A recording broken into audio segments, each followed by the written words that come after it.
नमस्कार दोस्तों, आज हम आपको एक ऐसे इंसान की कहानी सुनाने जा रहे हैं जिनके सपने सिर्फ उनके अपने नहीं थे बल्कि पूरे भारत के थे। जिन्हें बच्चे प्यार से मिसाइल मैन कहते हैं, जिनका नाम सुनते ही हमें प्रेरणा और संघर्ष की याद आती है। जी हाँ, हम बात कर रहे हैं डॉक्टर एपीजे अब्दुल कलाम की। शुरुआत एक गरीब मछुआरे का बेटा।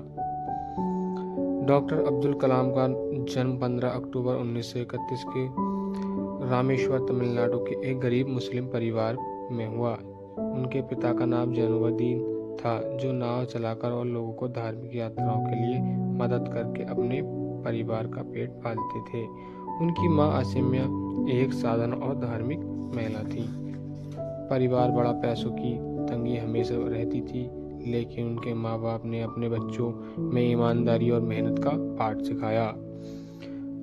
बचपन का संघर्ष। अब्दुल कलाम बचपन से ही पढ़ाई में होशियार थे, लेकिन पैसों की कमी के कारण उन्हें बचपन में अखबार भी बेचना पड़ा ताकि उनकी पढ़ाई का खर्चा उठा सके। सुबह जल्दी उठकर नमाज पढ़ते, फिर स्कूल जाते और शाम को अखबार बांटते।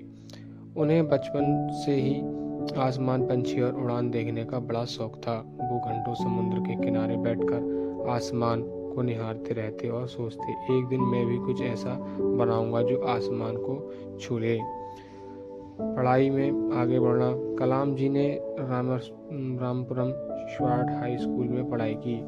फिर उन्होंने सेंट जोसेफ कॉलेज तिरुचिरापल्ली से फिजिक्स में ग्रेजुएशन की, जिसके बाद उनका मन मशीनों और तकनीकों में ज़्यादा लगने लगा।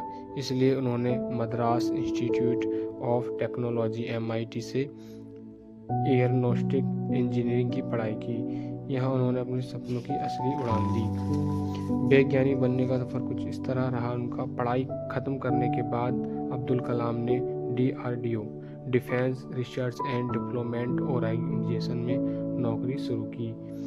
इसके बाद वह ISRO India space research organisation में चले गए। यहीं से उन्होंने भारत को दुनिया के सामने ताकतवर बनाने की दिशा में काम करना शुरू किया।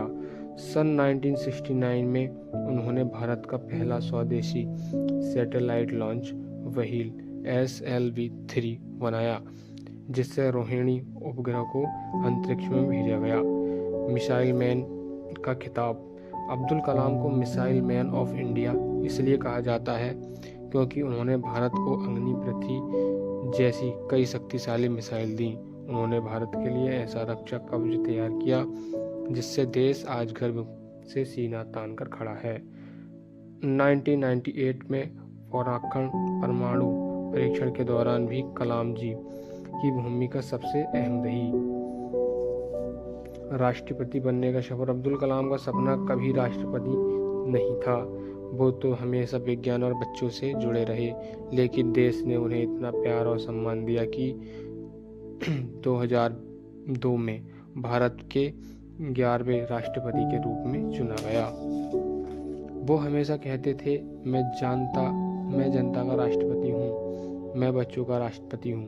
राष्ट्रपति कहते हुए भी वो हर रोज स्कूलों और कॉलेजों में जाकर बच्चों से मिलते, उन्हें सपने देखने और उन्हें पूरा करने के लिए प्रेरित करते। कलाम जी हमेशा कहते थे, सपने वो नहीं जो आप सोते वक्त देखते हैं, सपने वो हैं जो आपको सोने नहीं देते। इंसान को कभी हार नहीं माननी चाहिए और हमेशा सच्चाई और मेहनत के रास्ते पर चलना चाहिए। उनका मानना था, भारत को अगर सशक्त बनाना है तो बच्चों और युवाओं को शिक्षा के जरिए मजबूत बनाना होगा। कलाम जी राष्ट्रपति बन जाने के बाद भी बिल्कुल साधारण जीवन जीते रहे।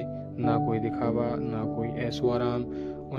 उनके पास ना कार, ना काफिला था, ना बड़ा घर। वो एक छोटे से कमरे में किताबों और वैज्ञानिक उपकरणों के बीच रहते थे।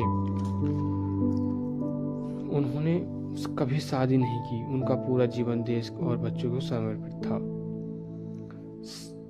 27 जुलाई 2015 था। कलाम जी IIM शिलांग में लेक्चर देने गए थे। स्टेज पर खड़े खड़े ही उन्हें हार्ट अटैक आया और वहीं उनकी मृत्यु हो गई। आखिरी सांस तब तक वो बच्चों को प्रेरित करते रहे। उनकी मौत के बाद पूरा भारत रो पड़ा। हर बच्चा और युवा यही कह रहा था, हमारा कलाम सर चला गया। अब्दुल कलाम जी को कई बड़े सम्मान मिले। भारत रत्न 1957 में, पद्म भूषण 1990 में, फिर पद्म भूषण 1981 में, और ना जाने कितनी यूनिवर्सिटी में मानद डॉक्टरेट डिग्रियां भी मिली। उनकी लिखी हुई किताबें, कलाम जी ने कई शानदार किताबें लिखी, जिनमें से कुछ बहुत मशहूर है। Wings of fire, ignited minds, India 2020, my journey. इन किताबों में उन्होंने बताया कि कैसे कोई भी इंसान सपने देख सकता है और उन्हें पूरा भी कर सकता है। दोस्तों, अब्दुल कलाम जीवन सिर्फ एक कहानी नहीं, प्रेरणा है। उन्होंने हमें सिखाया कि चाहे हालात कितने भी खराब हों, अगर इरादे मजबूत हों तो कोई भी इंसान आसमान छू सकता है। आज भी अगर कोई बच्चा आसमान में उड़ता हुआ रॉकेट या चांद को देखता है तो वो कलाम सर के सपनों की वजह से ही। तो इसलिए हम सब मिलकर कलाम जी के सपनों का भारत बनाएं, एक ऐसा भारत जो शिक्षा, विज्ञान और मेहनत से आगे बढ़े। अगर आपको ये वीडियो पसंद आया हो तो ज़रूर लाइक करें, शेयर करें और चैनल को सब्सक्राइब करना ना भूलें। धन्यवाद। जय हिंद।